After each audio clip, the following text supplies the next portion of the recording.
God's representation, which means speaking and acting on his behalf in this day of the Lord, is his righteous servant of Isaiah 53.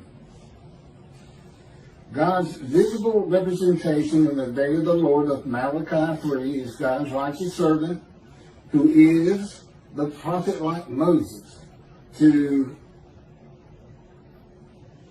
deliver the new covenant of Jeremiah 31, which is basically how we know that the time to come with Jeremiah 31 is the day of the Lord, because the only other place you see a mention of the arrival of the new covenant is with the angel of the covenant that you desire. The only other covenant is that of friendship. When Moshiach comes, God grants the covenant of friendship.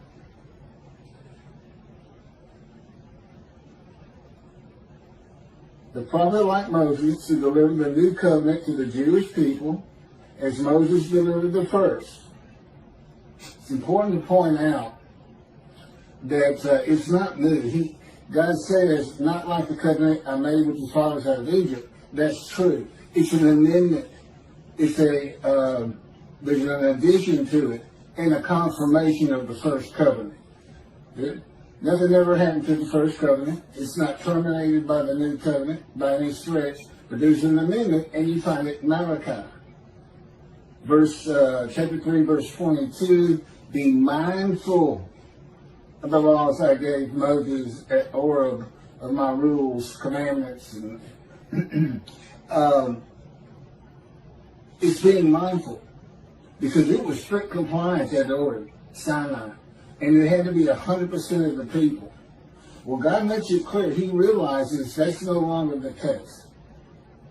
He understands that. That's why there's a scroll of remembrance for those who revere and esteem his name and those who do not. He's recognizing that fact. Even though when he speaks of the new covenant in Jeremiah 31, he says, and all will heed me, and Torah will be written on your heart. How's he going to do this? He tells you, because I'm going to forgive your sins and remember your iniquities no more. Okay, he's making a new covenant. He's delivering. He's saying this is what it's going to be. But he knows as well as we know.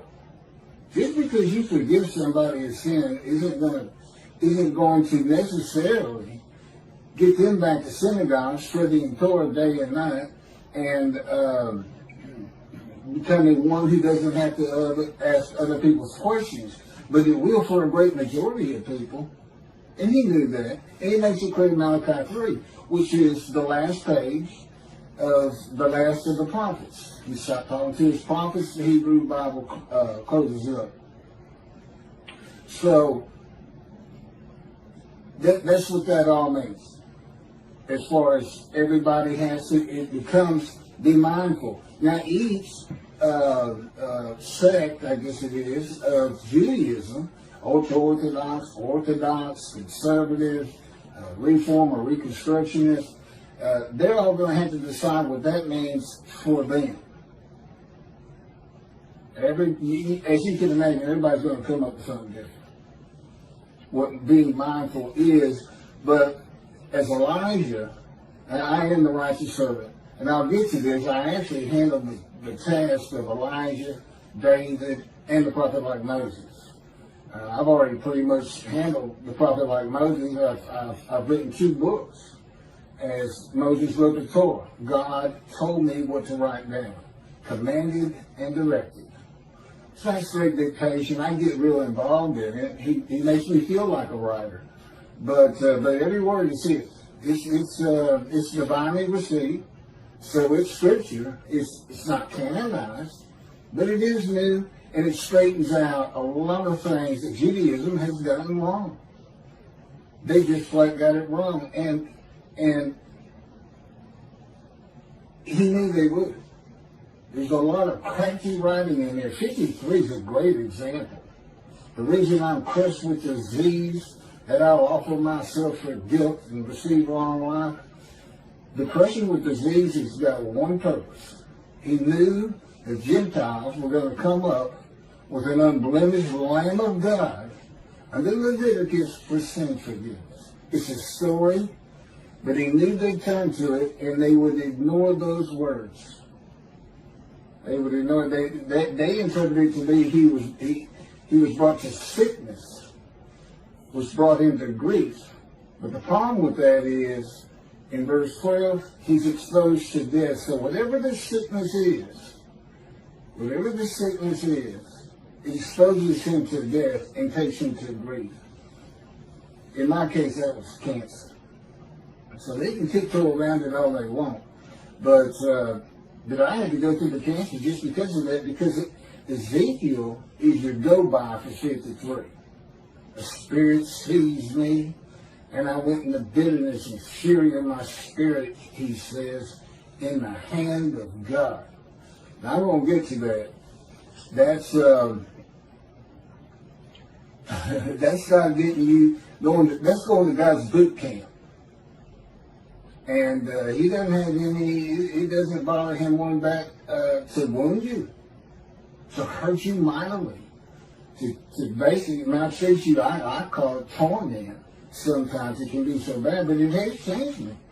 Now, it took 13 years, but I'm not the same person he started with by any stretch of the imagination. It takes the fury from you. You know, Moses was like that. He got so furious he killed a man. Ezekiel was like that. I was like that. And we call it fire refinement. And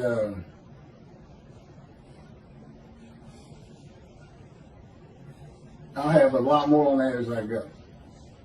Okay, the description of the righteous servant begins in 3 verses combined by quotes, which I don't see that anybody else has in the renditions of their translation from Hebrew to English. Shabbat, Soviet Singer, Jews for Judaism. I don't see it. And it makes a difference.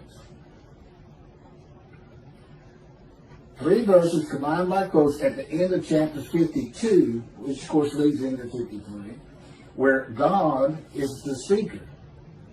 And then it becomes the witnesses in verse 1 of chapter 53, speaking in the first 6 verses, also combined in quotes. Okay, that's important because Isaiah 53 is a story. The righteous servant is as lowly as these people are. For the most part, that's what you gather. He was born from arid land, this and that, but rises to a great tree crown. Okay, he starts lowly. Okay, then he goes back and helps them because they're in the same place. What is it? They're unrighteous. They're sick. They're not observant Jews.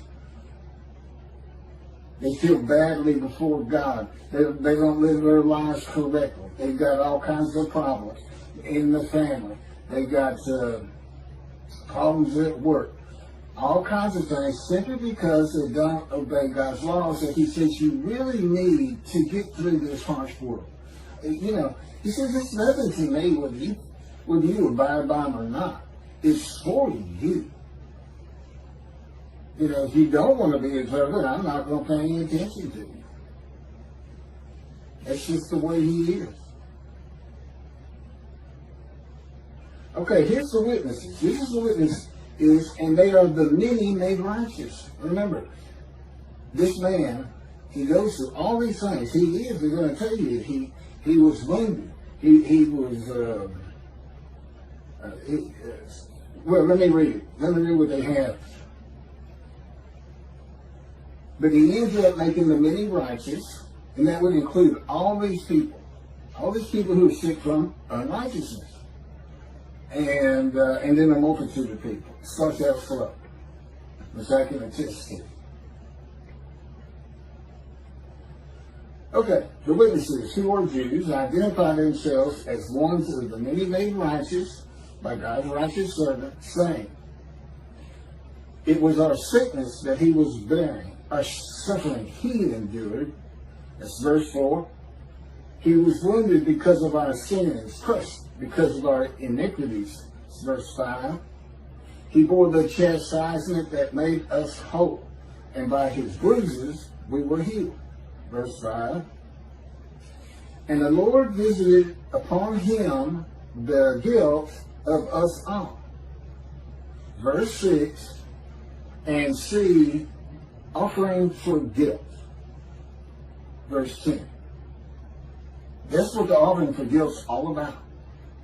Basically, that's where you tell God, I'll go remove their guilt by being the teacher of righteousness that makes many righteous.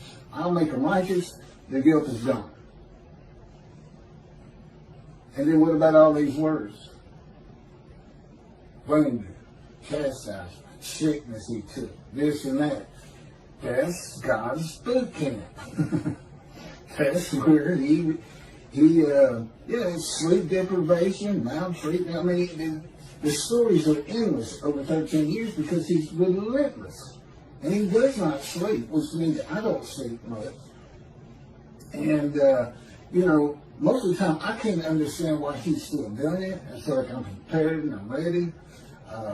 The last 2 years have been the most terrible, brutal of the 13. Every year it just escalated more and more. And his response to that is, it takes more to get out of you what I want.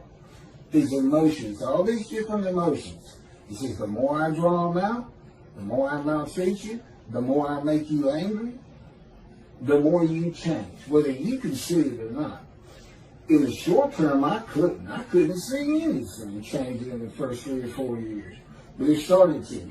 And today, I can look back, and he can take me back, so he can put pictures in my mind and make me feel as I felt in the beginning. And I see a great difference, Okay, now, what I'm reading from here on my phone is from the books. So, I'm kind of giving you just the vernacular on it from my standpoint, but I make sure I read what he wrote because it's a lot clearer, it makes more sense. But this is what I'm getting all this. Is that God gave it to me. He taught me the Bible. He had me read it. We would go out on long walks. I had visions, and then we finally, after about 5 years, got to writing a blog, and all the blogs became the chapters. The book of Ezekiel is the key to understanding Isaiah 53. In the book of Ezekiel, God seized him and made him suitable for the purpose of being a prophet to the Assyria, Babylon exiles in God's final refinement. This is from Ezekiel chapter 3, verses 7 through 9. But the house of Israel will refuse to listen to you, for they refuse to listen to me. For the whole house of Israel are brazen of forehead and stubborn of heart. Then I will make your face as hard as theirs, and your forehead as brazen as theirs. I will make your forehead like adament, harder than flint. Do not fear them, and do not be dismayed by them, though they are a rebellious breed. How's he going to do that? How is he going to make his forehead like adamant? So he's got to calm his emotions, but make him tough as a boot at the same time. Ezekiel says, the Spirit seized me and carried me away. I went in bitterness in the fury of my spirit, while the hand of the Lord was strong upon me. That's the fire of refinement. He's bitter and furious at God because he's hurting him. He's hurting his feelings, he's hurting his emotions, he's hurting him physically. He pinned him to the ground with his hands bound behind his back like he had handcuffs on. He has to lay on one side all day long and all night long for 390 days. If you think it didn't happen, I beg to differ. I tell God that's it. And he had 40 more days for the sins and the punishment of the house of Judah, it said. And that wasn't vicarious suffering either. It just corresponded to it. Basically, he was a preaching man. It would have infuriated him that he was taking the punishment for the house of Israel and Judah. He didn't realize, wait a minute, I've been trying to get them to stop sinning my whole life. Just infuriates you, okay? Little bitty things, chastisement. Ezekiel says, Lord, he says, oh, Lord, I have not eaten the flesh of a dead animal since my youth. And God's response to him is, what? I give you to eat cow dung instead of human treatment, maltreatment, and chastisement. That took like 1 minute of a day. I mean, he can keep it going for weeks, days, weeks, and months. But that's what that is with Ezekiel. It's 53.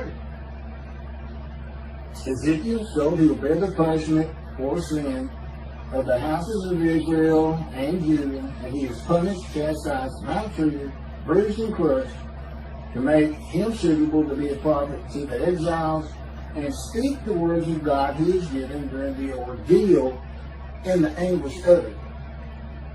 Out of his anguish, that's part of Isaiah 53 too. You know, Jesus didn't come out of any anguish, he died. But that's in him. Out of his anguish, he will have devotion. I can't remember exactly, but anyway, I think it's verse 11. Out of his anguish. And that's what it's all about. And why did God write it like that? The same reason Judaism preaches the Messianic era. He just knew they would today, in the day of the Lord. Because he knew the people of antiquity would. And that, which is understandable. They didn't go through an age of science, an age of medicine, an age of reason. They didn't go to school. They couldn't read. The masses, the great majority of all people. You know, they were like children who lived on emotion, who weren't very bright. They might have been brighter than the Arabs, but yeah. And it was a tough time to live. So there's a lot of story in God's book because that's all antiquity knew. Tell me a story. Tell me I can't read. Tell me a story. That's where all this stuff comes from. But you know, once you become enlightened and you have reason and you're an intelligent man, you're a schooled man, you got to start asking yourself, well, wait a minute, how is nation going to love nation? How are you going to get this world to suddenly, out of nowhere, 2 billion Christians, 2 billion Muslims say the Jews been right about God all along, how stupid we're weak. It can't happen. You can't happen. You can say that stuff in antiquity, and it's like, that's great stuff. I hope that happens. It can't. It's not possible. You have too much history, Jews, to think it's going to happen. And thinking that did what? It left out utter destruction to the land. And Judaism's teaching of the arrival of Moshiach, which of course is when the day of the Lord is. Because the Lord appoints him to be a shepherd amongst the flock and dismisses the rest of the shepherds. That's all the rabbis of the world. They've all been dismissed because I am faithful. I have been appointed. But my appointment is not, there's no Davidic dynasty of kinship and kingdoms. No. I'm a shepherd. I'm a teacher. I'm not a rabbi. I'm not ordained or anything like that. But I am a teacher, and I think that word means teacher. But, no, it's this. It's what I'm doing. They're all dismissed. Of course, you'll still be going to synagogue and this and that. See, that phrase, they should no longer tend the flock after God has his reckoning and dismisses them from tending the flock. That works in antiquity. Again, you got to know how to read this thing. It's a two-part. There's antiquity, Middle Ages. There's the age of the common era, age of enlightenment, science, medicine. You know, we know you can't resurrect a body from the dust of bones. You know, these religious people in Judaism want, you know, I know what they do what the Christians do. It's not faith, I believe. In other words, if you say different, You're showing a lack of faith. No, you're not. You're showing intelligence. You say, that's just not going to happen, because look what God does do. You have to look at the covenant of friendship. And human beings aren't created for utopia. We're not created to live like that. Rambam says all of the world will be for nothing but to know God. God wouldn't even like that. I certainly wouldn't like it. That's a whole other story, Ram. I got other videos of him. He made all this stuff that would be his perfect world. None of it's in the Bible. None of it's supported by God's covenant of friendship. He tells you, concrete, this is what's going to happen when I come. I'm going to grant this covenant of friendship and appoint David the shepherd. When David's there. So when Moshiach comes, the covenant of friendship comes, and it's got all you could possibly want, Jesus. Bottom line, they're never defeated, dispersed again. And what he's saying is, if you don't listen to my prophet, if he doesn't clear the way for me to return to my temple, which means give it built, and of course I can't do that on my own. I gotta have followers, which presumably is the many righteous people who believe. I don't expect it to be a lot of people. I don't know what many in a multitude is. God won't tell them. We'll see. But just having a man in divine being, see, that even doesn't understand that, because they don't understand the Holy Spirit's a person, which is absolutely absurd too. Because he gets grieved. You can't grieve in an inanimate object or element. He goes to Ezekiel. He says, Ezekiel, speak. So he can talk. And then to make a show of it, Ezekiel's in Jerusalem, God leaves, ascends, and then descends on a hill east of Jerusalem, which means the Holy Spirit, and then it says the Spirit of God, who would have been left there, took Ezekiel on a vision. He's got to be a person, and he is. Those are the divine beings. Those two are always together. The Holy Spirit is the angel of God's presence. And of course, what God's Spirit is, God is, just like what I am, my Spirit is. He's an angel, and his body is not human form with wings. His body is the Spirit of God. So he's the Holy Spirit and an angel. But that's the man of divine being. So when you read Isaiah 11, and the Spirit of God alights upon him, you don't know that includes God. Because he doesn't say it. But God is in his Spirit. Now, this scripture on that, I'll leave that to some other videos that make it clear God is in his Spirit. And he doesn't tell you why. This is why proofs. This is how you say, I can't believe this is happening. I can't believe we had so many things wrong. But all of this makes perfect sense. And how does this man, who's an atheist for 50 years, a Gentile, from Texas of all places, know all these things and see all this that no Jew has ever seen before? Did I just suddenly become the greatest sage and rabbi in the history of Judaism? Because of the Jewish people? No, people. I didn't. It's because God taught me. And I wrote these books. And, we're still fine-tuning them. I have to have the human experience. There's not a lot of perks in my job, believe it or not. I have to, I still forget things. They'll have me forget things. But they have total control of my mind. They know when I have forgotten something, they could tell me. Every so often I'll make some mistakes in my typing, and he'll leave it in there because it embarrasses me. Continuing to change me. Draw some emotion from it. But it won't ever be anything that hurts his cause. I can promise you that. Okay, so back to Ezekiel. Just like the righteous servant, except he's not crushed with disease and does not make himself an offering for guilt. And I told you what that was for. That was kind of aimed at the Gentiles and Christianity. The description of the righteous servant starts in 52. At the end of it, 51, God passes his wrath from the Jewish people to those who told them to get down on the ground and walked all over them. That would be that group of Gentiles specifically that took your book and said you don't know how to read it.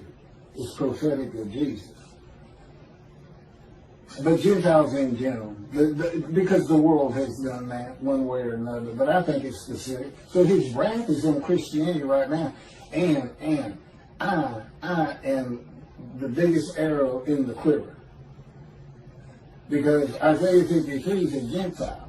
God comes from Adam, and of the peoples, of the Jews, none are with him. And Adam is associated with Esau, and all his descendants were Gentiles. He married nothing but Gentile women, the Edomites. And Adam was in Jordan, and that's Gentile lands too. So basically saying I'm coming from a Gentile country, a Christian country, and I'm coming with a Gentile. There's no Jews with me. And nobody's known that. And, you know, how could a man totally fit the description of the Lord's righteous servant in Isaiah 52, 14, 13, I'm just looking for the descriptive parts. This is where it all starts with 53. With his appearance marred, unlike that of man. That would be normal men. And just so marred, he shall startle many nations. In verse 52, 15. There is a word. First of all, marred means to disfigure, or disfigured. That's what marred means. Unlike that of other men. God says, I touched you in the womb, and took my right breast from me, and withered my right arm. And I had to have some surgery up here so I could move it correctly. But it works good. It works just as good as the left. It just doesn't have any strength. But it's fast. I mean, I throw a baseball with it. But he did. He disfigured me at birth. So it started, but he never spoke to me. They came to me just like Jeremiah. They came to me at birth. And I think Jeremiah says in the womb. But anyway, because they have my whole life. They show it to me in vision. They don't have all of your life. They know who you are just like looking at you. And they have a knowledge, an absolute knowledge that's beyond anything we can comprehend. But I mean, they literally can send back the ambience of any event in my life. My first kiss, driving my first car, and just the different places I've lived. You know, it always feels kind of different when you live in other places. It's truly amazing, but they had to show me that we did these things. We orchestrated these things. And, but he didn't speak to me until I was 50 years old. But he disfigured me in the womb for that verse, right there. Just for that. I've never let it bother me personally. Oh, he said one of the reasons was I wanted people to pick on you as they pick on young Jewish boys just for being Jewish. You get picked on just for being disfigured. Just because bullies think they can whoop you because you got a bad arm. Well, I told him, I said, well, what it really did is it made me one hell of a fighter. It just made me mad. You know, yeah, like I said, it's fast. I can still hit you with it. But, you know, I hadn't been in the fight since I got out of the hospital. And never could now. Of course, I never would want to. I live with God. And he lives within me and without me. And I've gone through all that. They're like two clouds that have come together. That's how God is in his spirit. Well, his spirit is in God too. The elements of God's mind, that's his presence. You know, my presence is where I'm at with my mind. And then the elements of spirit. Okay? They're like, it's hard, they fill any room I'm in. But they flow through me. That's the difference. I'm mixed in there with him. Whereas if you're in the room with me, they would just surround you. They flow through me. And so does his power. And there's a heaviness to him. I always feel it. It's not just...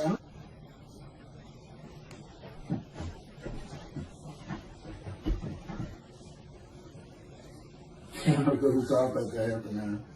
I'm going to try to stop talking so much. Ad-libbing. I could just be reading this straight. Picking back up. If I were to be seen with all of my injuries from accidents and surgical operations at one time, before healing, together with my congenital disfigurement, my appearance and features would be marred from that of a man and people. There's a long history in the book on my life, beginning with my first surgery to impaling my right knee on a Coke bottle, almost losing my leg. There's a lot of story on that, being shot through the abdomen when I was about 18, I think it was, and almost dying from that. So got a lot of scars. In total, I've counted up about 15 surgical scars. And about 5 of those come from the gunshot wound. Just accidents. It seemed like I was in a hospital every 2 years getting stitched up somewhere. But getting my teeth knocked out by a telephone receiver.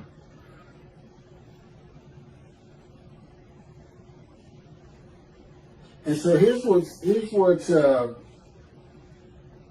so that is how, everything I just said, is how a man could fit the description of the Lord's righteous servant in Isaiah 52:14, and just so he shall startle many nations, kings shall be silenced because of him. Okay, I went through all that. I'm marked, I'm disfigured, but I'm still alive. Now, you take Toby Singer putting the people of Israel as the righteous servant of God in Isaiah 53, everybody in his story dies. I don't know how they startle anybody, much less make the many righteous and a multitude.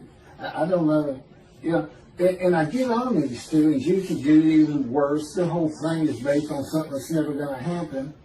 The Messianic era, it's a farce. I really sometimes wonder if they don't really know that, especially Toby Singer. He's very intelligent. He's got information from here to there.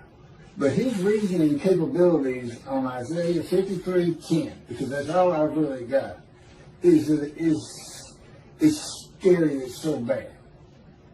It's scary bad. He went to Leviticus like the Christians did with Jesus and started applying human beings to an animal worship and atonement system that God did away with in the times of the Bible. Nobody gets long life. Nobody makes anybody righteous. To think he doesn't really know, but then that would say he's a liar. And I'm not saying that. I'm saying that's the worst case of reasoning capabilities I've ever seen by an intelligent, capable man. That's what I'm saying. That he needs... This is the day of the Lord. There's a new teaching here. He wasn't supposed to know everything I know. He was intentionally hidden from him in many ways. For instance, the Holy Spirit and the angel of his presence appears one time. And it's in the book of Ezekiel. God couldn't put that in the Torah. He couldn't have made it clear. He was clearer. Now in the Torah he says, I send my angel before you. Do not disobey him. He will not forgive you. For I, Hashem, am in him. There it is, right there in the Torah. My name is in him. He didn't want you to pick it up. He didn't want you to understand who the captain of the Lord's host is. And he's a harbinger of me. 3 verses, and we find out God's with him, which means the angel is, the Holy Spirit, so he's a man of divine beings, that he's a Gentile, and that Joshua could recognize him. 3 verses. And it's in Joshua, not in the Torah. Kings shall be silenced because of him. You know, it's funny. The big thing about Jews for Judaism is what all the kings are saying, oh, the Jews been right all along. He ain't never going to say that. And they've been silenced. It's like God had that written for Isaiah. And because he knew somebody would do that. He said, believe it or not, God knows all things. He amazes me. I mean, I know you said, well, it's listen. And I agree. But it still amazes you when you think it through with him, because it is a thinking process. But I mean, he and the Holy Spirit, they just say, we just know. I said, you can't just know, you got to think. He said, no, we just know. I finally whittled them down to, okay, we think so fast, it's just annoying. How about that? And we know the right answer to everything, every time. I said, okay, now I can kind of understand that. But you can't tell me, because you got to go, okay, here or here. It's something, you know. He said, it's true, but we make the exact right choice every time, and we do it so fast. We just call it knowing. I said, okay.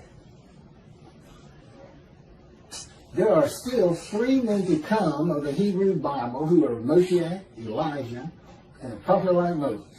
Each of these great men were righteous, and all 3 were servants of God.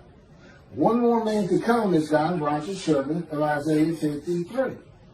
To complete all the prophecies left and covenants to be delivered of the Hebrew Bible in the day of the Lord, which comes in the last page of the prophets, are taken care of.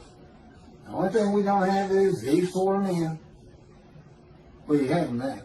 These 4 men and the 2 covenants. They're all here.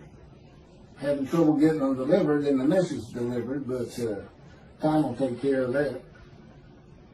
So we got 4 righteous servants to come and a description of just one.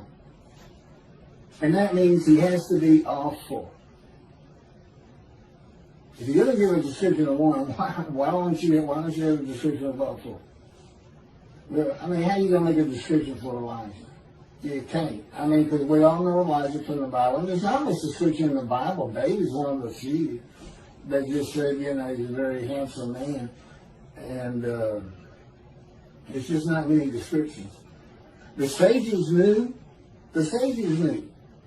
Toby the singer and Michael Scobaker, Jew for Judaism. I don't know how many times I've heard him say, are the sages say? Well, this is one you shouldn't have strayed from.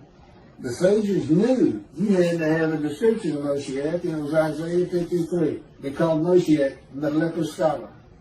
Okay, I'm a leper scholar. Why I was a leper? Well, that's really all you knew back in antiquity, leprosy. Now cancer. There's the disease. Scholar, I'm a lawyer. I don't practice. God had me quit practicing 13 years ago. Literally made me terminate my law license in Hawaii and in Texas, where I was a board-certified specialist in oil, gas, and mineral oil. He said, no. You need to practice law again. I said, what am I going to do for money? He said, you're not going to have any. He thought that was so funny. The Holy Spirit even laughed. I'm just shooting my head. It didn't hurt my feelings or anything. I mean, God's telling you. It is kind of okay. This is going to be a different time. The righteous servants is a descendant of David from Isaiah 11, 1 and 2, who is also the prophet like Moses to deliver the new covenant, the day of the Lord. And that's Jeremiah 31, time to come. God's righteous servant of Isaiah 53 is anointed. You know, the Spirit of God alights upon Moshiach, the anointed one, the anointed one. What's the anointment for? I mean, everybody can start making stuff up, but what is he anointed for? To make the many righteous? There's one. To help God with everything, all the promises in the covenant of friendship, to be Elijah, to clear the way for the Lord, so that he can return to his temple suddenly. Their tasks, I'm anointed for these tasks, to teach as a shepherd amongst the people, those matters God wants taught, to straighten Judaism out, make it a more realistic religion. All religions end like that. The truth is, you have the God of creation who's going to live amongst you. And that's as real as you need to be, and he's telling you you're never going to be defeated and dispersed again. And I don't care what you do. There's one song that says, you can all tell me you're back on me, and still not leave. I'll never leave you. You kill the Christians down. I mean, they ought to be in there. And heaven is only for the Jews. Period. No Gentile, especially a Christian, is ever going to see it. If they want to go to heaven, when they die, they're going to have to convert to Judaism to become Jews. You can tell them I said so. You see how I can be used to take the wrath of Christianity? Okay? Jesus is a Jew, the man described as a Gentile.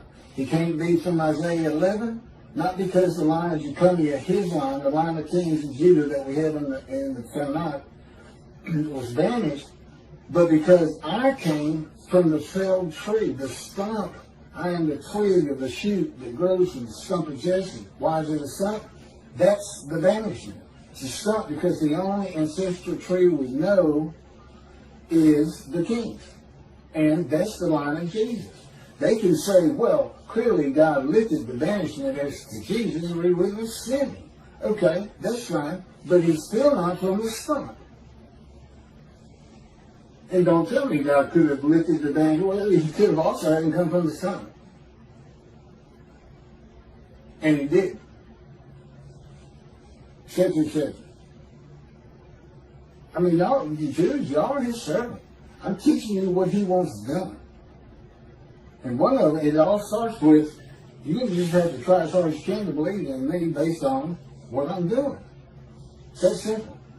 How did I become the smartest religious Jew of all time? Now, they're all probably sitting out there going, oh, he's a crazy guy, this and that. Ah, we don't believe in that. Well, I give you the scripture every single time.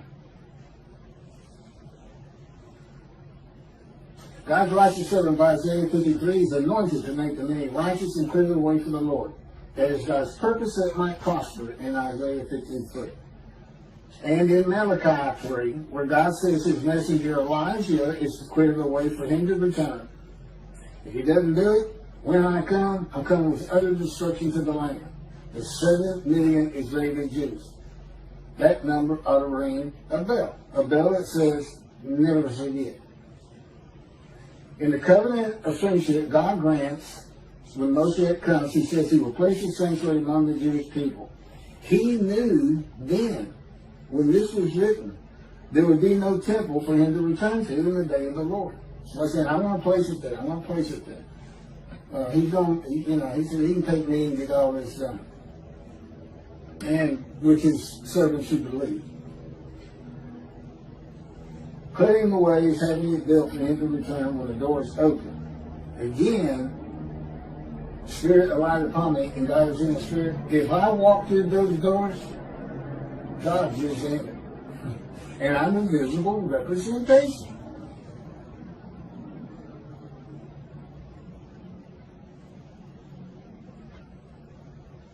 I am the only man to see the connection between Isaiah 53 and the books of Jeremiah, Ezekiel, and Malachi. And to understand that Isaiah 53 describes a man for the day of the Lord, God's visible representation, speaking and writing his words as Moses did. I am the only man to understand what the words wounded, punished, chastised, maltreated, bruised, and crushed are about. It is God's fire refinement in his power to prepare Moshiach to be God's righteous servant, and that Ezekiel went through the same process. I am the only man to understand that the witnesses of the first 6 verses are sick with guilt from not following God's law and not being righteous. So the man goes through, so I went through this fire refinement for them. They keep saying he was wounded for us. For us. And from your sins, right? You're unrighteous. I'm going to come back and teach you about that. I'm going to show you God is. He is. Remember, I was an atheist. I was a complete denier. You know, I needed somebody to come to me and say, look, I can show you how this is happening. I still probably wouldn't have believed it. I certainly would have never read the Bible. For them, I just think too many bad things happen to me. I'm just one of those people who take that position. It's stupid, but, you know, don't tell me there's somebody watching over me. Don't tell me there's somebody who cares about me that I can't see. And no, I don't know who created the world. That's not my concern. I just don't think about these things.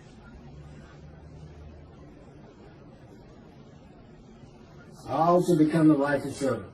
Here's an example. He was wounded for our sins. He is. But not in the sense Christians believe in some sort of human sacrifice. He is wounded by God to make him humble to God. He's really... I had to get stiff with him, let's put it that way, and get a bone set. Because he has absolute power. He can lift my hand up and smack it down on a boulder if he wants to, and he has. And you just stun disbelief and anger, rage, and horror, because there's nothing you can do about it. Get too mad, and you might find yourself in a corn patch underneath the dirt. He can be scared, fear God. But he's got a great humor. We're all three laughing right now. Generally, especially if you look over here, the Holy Spirit, his presence appears to be up here and to my right. And that's where he would speak to me from. God, doing these videos right over here in this corner of the room. You see me look up at it sometimes. He is wounded by God to make him humble to God and suitable for God's purpose as a prophet, to remove the fury of his spirit, to be presentable to go to those who are sinning and bring them to observant Judaism and remove their guilt. That's the story of Isaiah 53. That is why he offers himself to God for guilt, emotional guilt. He will go to the fire refinement and then go help them as God's righteous servant who makes the many righteous by his knowledge with long life. The reason I am the only man to understand these things is that I am that man. You cannot put it together if you are not going through it. No one ever has. And God had it written that way. This is the greatest proof you're going to find that I know how and what all these words are for. There's no vicarious suffering. We know God says no man suffers for the sins of others. And it's hard to understand what are these people saying. And it's driven Judaism crazy. Why they didn't just leave it leper scholar, some guy to come in the future will figure it out then, I don't know. I don't know why Jews for Judaism did it. I don't know why Rossi did it. He couldn't support it any more than they did. He didn't even address a lot of it. Look, those guys are smarter than me. You know, they're a great man, great religious man, great studies, this and that, but I have God within me. God tells me what these things mean. You can't get a greater authority. He controls my words. He controls my thoughts. Now, he makes sure I still feel like I'm Keith. I still think somewhat like I used to, but it feels totally different. And there's a reason for that. In heaven, you don't have your brain. This is a whole heaven story. He's got to be the information of your mind in heaven. I mentioned he's been with me since birth. He's the information of my mind. He's doing it to me as though I'm in heaven and don't have my brain anymore. And it's a different thing. The difference with everybody else, all the other Jews who are going to be there, is that he's not going to have the entirety of real life history. So remember this. The information in your mind is going to be centered on Judaism, all things Jewish, Jewish culture, Jewish food, the Tanakh, the Hebrew Bible, Talmud, everything Jewish. He just wants the whole Jewish culture as though the rest of the world disappeared. But you're still yourself. And of course you don't have a body, but he tells me you'll feel as though you do, but you won't be hungry. There's a lot of vision in heaven. And believe me though, when you're in vision, this is real as, going out for a walk in the street. It's just that real. Now when you come out of vision, you know the difference. And that's the secret behind why God likes to be down here. That difference, because he has no eyes. He lives in vision. I mean, everything he sees, he has absolute knowledge of everything. Every molecule of my body, my insides. He can see it all. But he visualizes it as in a vision. And it's very real. But when he's down here, it becomes more real for him. So he really he wants to be down here living with the Jewish people. That he's a celestial being. And I know everything you could ever want to know about heaven that humans can understand. Okay, I am that man. You can't put it together. God had it written that way. And I am the only man who has ever lived, including Jesus, that's easy, that fits every verse. God orchestrated my life to be sure of it, to be a man suffering familiar with disease. Marred, disfigured, all kinds of calamities coming across me during my life, coming from the disaction family. Please share every video you watch with all the Jewish people you know, secular and all Jewish groups where it is accessible to do so. The rabbis will not talk to me. I'm not getting any response from anybody. No comments, nothing, silence. I can't imagine they haven't heard what I'm doing out here. They have been dismissed before God, and of course I teach the day of the Lord, and there will be no Messianic era. We can call this the Third Temple era, or the times of Moshiach in the day of the Lord. Also fearsome day of the Lord. I want to point this out. If my camera stops, I'm not going to continue it. How did you get selected, Mr. Keith? How did you get selected? I was born in 19. This is the best I can figure. He's kind of led me to these ideas.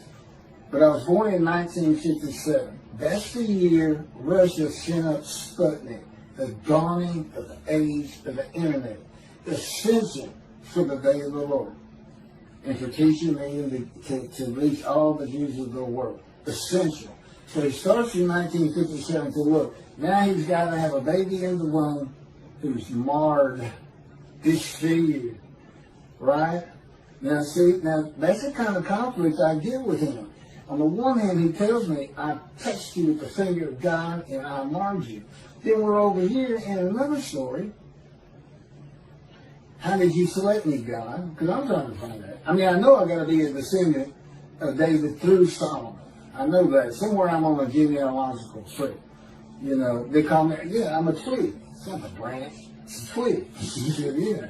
I'm so far removed from David and Solomon. I don't know. I'm just on the tree. I'd be surprised if my DNA didn't have anything other than it anymore. But he said he had to be marked. And from a family of tragedy, my mother's grandfather committed suicide. My mother committed suicide. Very brutal story, by the way. Her father committed suicide. Her uncle who adopted him committed suicide. Blew his head off with a shotgun in front of her. So she's never been right. I've never had the kind of stable home you would want. Her issues and problems led to drinking and pills and everything else in the 60s and 70s, and severe psychiatric issues. And, that's what he was looking for. He said, because you go into a people who have been through everything. There's nothing. You're disfigured, people pick on you, but that's nothing. You got to understand people who don't have family because they all were murdered in the Holocaust. And, I've got an idea. And I've been through much myself. I've been exposed to death not one time, 4 times. At birth, premature, gunshot, colon cancer, and then lung cancer when they said, that's it. It's untreatable. It's untreatable. Crushed with disease. This is Isaiah 53:10. Crushed with disease, which God takes full credit for, by the way. Crushed with disease. But given long life. When they told me I had about a month to live, and I never saw a doctor again since that day until a general checkup just recently. When the planes hit New York, that's my proof I offered myself to help remove the guilt of the Jewish people by making them righteous. Thank you for listening. I hope that, I know how hard it is to believe these things. I told you, God 2 years into the refinement. Well, I was quite certain who he was. As a matter of fact, the minute he speaks to you. He puts the knowledge into your mind without even speaking. I said, God, of course I know you're God. I still can't believe you exist. I can't believe you exist. But you know what? That never comes to me anymore. I believe he exists. But it's still, it's an awesome thing. It's beyond, because the human mind can't comprehend what he can do and say and think. You just can't comprehend it. Thank you for listening. Hope everybody has a good day. Oh. Be sure to, did I say that? Get the word out. We need everybody to lift me up so we can take the wrath of God to